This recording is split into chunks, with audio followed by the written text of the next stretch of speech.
Kisah Nabi Ibrahim alaihi salam. Dahulu ada sebuah kota yang dipimpin Raja Namrud. Raja ini sombong sekali. Dia bilang dirinya Tuhan. Suatu hari, Raja Namrud mimpi buruk. Dia takut ada anak laki-laki yang lahir dan akan menggantikan dia. Karena panik, Raja Namrud kasih perintah jahat. Tangkap dan bunuh semua bayi laki-laki yang baru lahir. Tapi Allah itu maha hebat. Ibu Nabi Ibrahim berhasil menyembunyikan kehamilannya. Jadi Nabi Ibrahim lahir dengan selamat deh. Raja Namrud tidak bisa menangkapnya. Alhamdulillah. Sejak kecil, Nabi Ibrahim itu pinter banget. Ayahnya Azar suka bikin patung-patung. Patung-patung itu disembah sama orang-orang di sana. Tapi Ibrahim kecil bingung. Kok patung ini disembah ya? Kan dia nggak bisa ngomong, nggak bisa gerak. Allah berfirman, "Ingatlah ketika Ibrahim berkata kepada ayahnya dan kaumnya, 'Apakah patung-patung ini yang kamu sembah dengan tekun?' Ibrahim bahkan pernah naik ke punggung patung besar, seolah-olah patung itu keledai. Dia juga pernah tanya ke ayahnya, 'Ayah, patung ini telinganya besar sekali, tapi kok nggak bisa dengar ya?' Ibrahim itu anak yang kritis. Dia selalu ingin tahu kebenaran. Hati Nabi Ibrahim sedih melihat orang-orang menyembah patung. Dia pun pergi ke gunung mencari Tuhan yang asli. Dia lihat bintang di malam hari, lalu bintangnya hilang. Dia lihat bulan, lalu bulannya juga hilang. Dia lihat matahari, lalu mataharinya juga terbenam. Ibrahim berpikir, Tuhan yang asli itu pasti gak akan hilang. Dia pasti yang menciptakan semua ini. Allah pun membimbing Ibrahim menunjukkan bahwa dialah Tuhan yang sebenarnya. Terus Ibrahim minta ke Allah, "Ya Allah, tunjukkan padaku bagaimana Engkau menghidupkan yang sudah mati." Allah suruh Ibrahim ambil 4 burung, lalu dipotong-potong. Potongan itu ditaruh di bukit-bukit.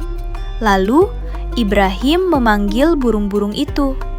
Dan dengan izin Allah, burung-burung itu kembali hidup dan terbang lagi. Masya Allah, Allah itu maha kuasa. Dengan iman yang kokoh, Ibrahim kembali berdakwah. Ia menyeru kaumnya untuk meninggalkan berhala dan menyembah Allah semata.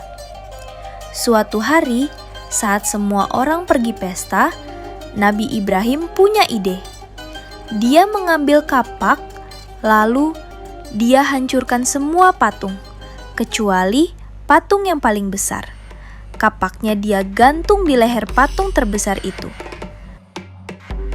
Kemudian orang-orang pun kaget melihat patung-patung hancur. Mereka pun percaya bahwa yang menghancurkan patung itu adalah Ibrahim. Ketika Ibrahim diadili, ia dengan cerdik menantang mereka.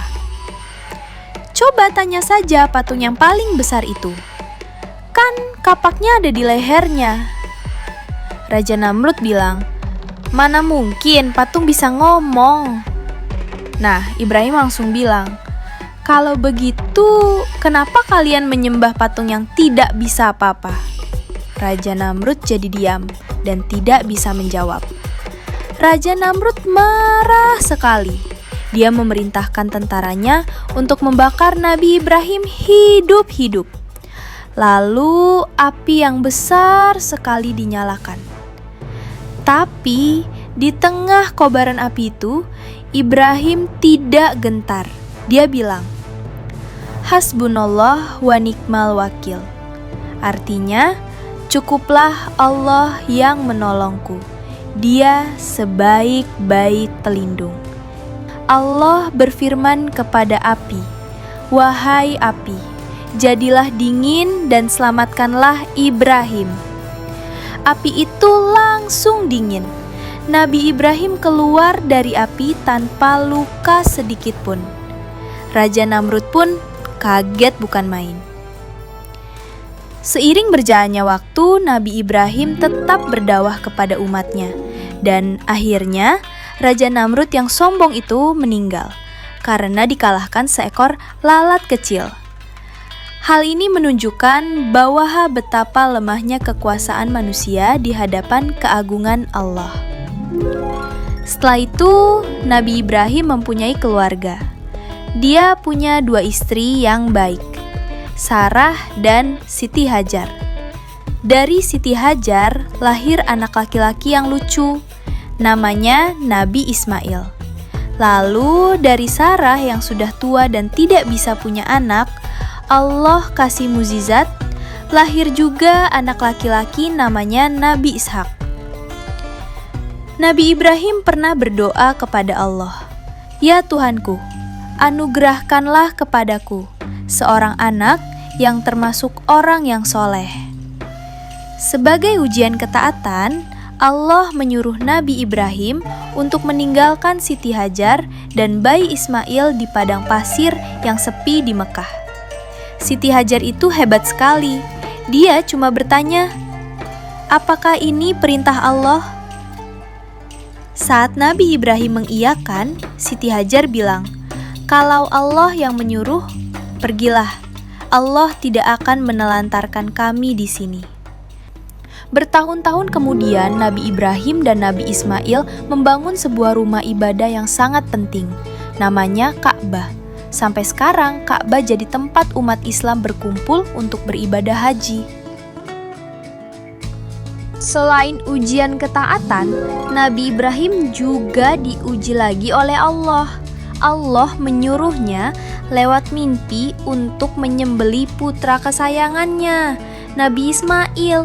Nabi Ibrahim pun bercerita mimpinya kepada Ismail. Dan tahu tidak apa kata Nabi Ismail? Dia bilang, "Ayah, lakukan saja apa yang Allah perintahkan. Insya Allah, aku akan jadi anak yang sabar." Wah, hebat sekali ya Nabi Ismail. Al-Quran Surah As-Saffat ayat 102. Saat Nabi Ibrahim sudah siap akan menyembelih, Allah langsung memanggil, "Ibrahim, kamu sudah lulus ujian." Allah mengganti Nabi Ismail dengan seekor domba yang besar. Akhirnya, Nabi Ismail tidak jadi disembelih. Allah hanya ingin melihat seberapa besar cinta dan ketaatan Nabi Ibrahim dan Ismail kepadanya. Nah, peristiwa agung ini kita peringati setiap tahun saat Hari Raya Idul Adha. Kita berkurban hewan sebagai tanda cinta dan ketaatan kita kepada Allah. Nabi Ibrahim hidup sampai tua sekali, sampai rambutnya beruban. Saat malaikat maut datang menjemputnya, Nabi Ibrahim bertanya, "Wahai malaikat maut, apakah engkau pernah tahu seorang kekasih mengambil nyawa kekasihnya?" Lalu Allah menjawab, "Apakah seorang kekasih tidak ingin bertemu dengan kekasihnya?" Nabi Ibrahim pun tersenyum. Dia sangat rindu bertemu Allah. Lalu dia meninggal dengan tenang. Wah, seru ya kisah Nabi Ibrahim. Semoga kita bisa meniru kebaikan Nabi Ibrahim ya. Jangan lupa like video ini, share, dan komen ya pelajaran apa yang paling kalian suka dari kisah ini. Sampai jumpa di video berikutnya. Wassalamualaikum warahmatullahi wabarakatuh.